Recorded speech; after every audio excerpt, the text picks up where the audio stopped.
Well, India has made it absolutely clear that Indus Waters Treaty in its current form cannot continue.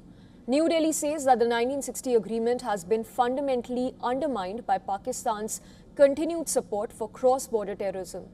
This comes at a time when India has been accelerating major hydroelectric projects in Jammu and Kashmir, and this in order to fully utilize its share of the Indus waters. According to sources familiar with the matter, New Delhi's position told WION that Indus Waters Treaty in its present form will not function again, and made it stands clear that staying in this treaty is not in India's interest. The sources told WION that Pakistan has breached the very foundation of the agreement through continued cross-border terrorism.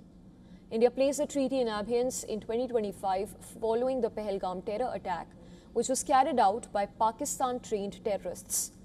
Officials now say a return to the pre-2025 framework is highly unlikely, and that any future arrangement, if negotiated, would have to reflect present-day realities, including climate change, glacier retreat, changing river flows, rising water demand, and new technology and security concerns.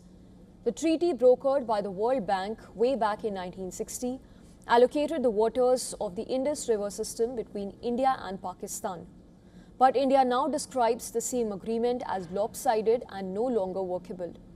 Sources say that any movement depends entirely on Pakistan taking credible action against cross-border terror, and this while India is moving ahead with plans to fully utilize its share of the Indus waters. The 624-megawatt Kiru and 1,000-megawatt Pakal Dul hydroelectric projects are expected to be commissioned this year itself.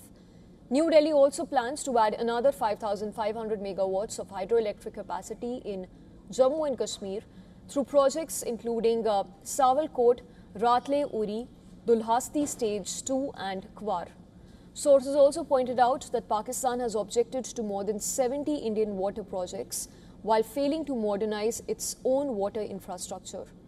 Despite the treaty remaining in abeyance, India says that it shall continue sharing flood data with Pakistan via diplomatic channels as it did last year.